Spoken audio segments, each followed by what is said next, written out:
कपड़े वपड़े सिलता था। भगवान ने इशारा कर दिया अपने मित्रों को, बोले भैया इसकी भी खबर लो। एक धोबी था, कंस के कपड़े वपड़े प्रेस करता था, क्योंकि जब श्री राम गए लंका में ना, कुछ उत्पात दिखनी चाहिए। आप जिसके साथ युद्ध कर रहे हैं या लड़ाई निकाल रहे हैं तो कुछ शुरुआत तो कहीं से होनी चाहिए ना भाई।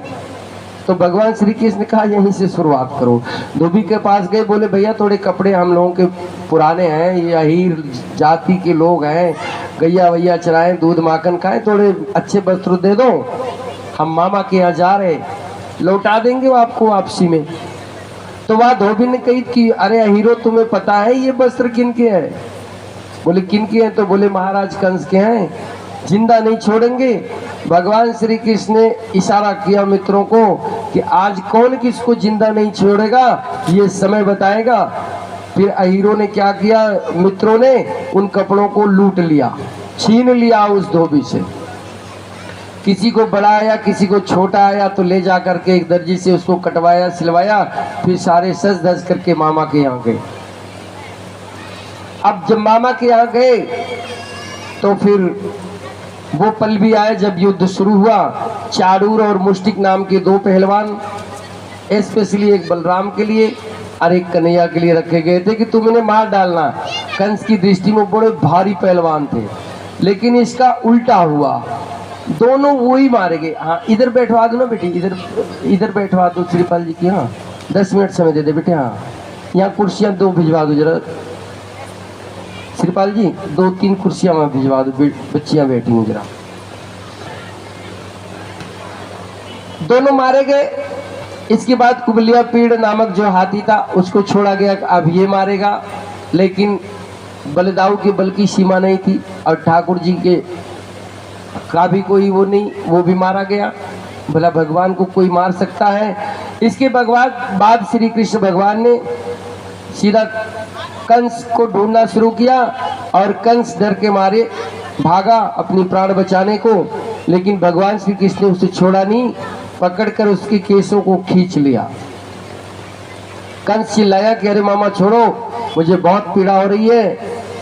तो भगवान ने कहा मामा वो पल आपको भूल गया जब आपने मेरी माता देवकी के केसों को पकड़कर रथ से खींचा था एक अबला को, तब आपको उसकी पीड़ा का अंदाजा था।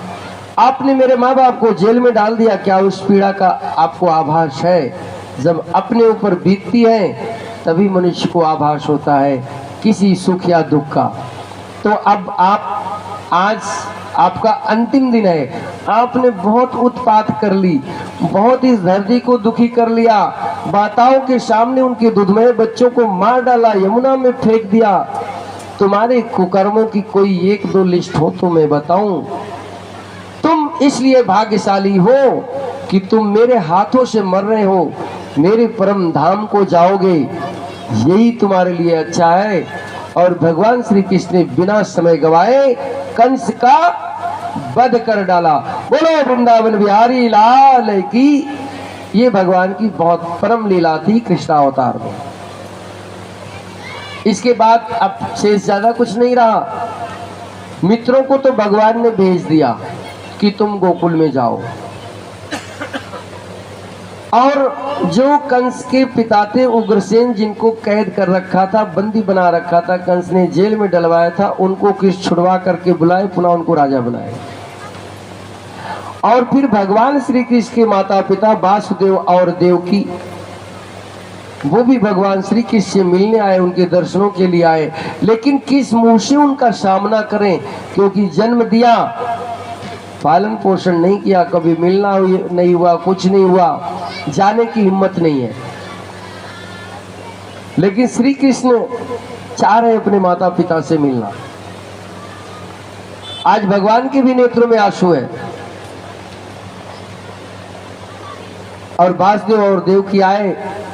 इधर भगवान भी कुछ विरह में है, किसके? अपने भक्तों के, जो गोपियां, मैया यशोदा, नंद बाबा, जो मित्र रह गए, उन सब की यादें भगवान श्री कृष्ण को भी रुला रही है, क्योंकि वो लोग सब खाना दाना छोड़ दिए थे और भगवान को सब दिख रहा था। ऐसा होता है ना, कोई हमारा प्रिय बिछड़ जाए तो खाने का मन नहीं करता, भूख नहीं लगती, प्यास नहीं लगता, ऐसा होता है। आज भगवान के साथ भी ऐसा हो रहा, क्योंकि मैया यशोदा और सभी मित्र गोप गोपियां रो रहे हैं, तो भगवान श्री कृष्ण चुप बैठे हैं और वासुदेव देवकी अपने घर ले जाते हैं उन्हें। कृष्ण वियोग में है, वासुदेव देवकी से कहते हैं कि जाओ तुम कन्हैया से पूछो कि क्या खाएगा, मुझे इसकी शौक का नहीं पता। तो देवकी ने कहा कि मैं किस मुंह से जाऊं, मुझे कहां पता है। लेकिन फिर भी जब गए वासुदेव और देवकी तो भगवान श्री कृष्ण के नेत्र सजल हो गए।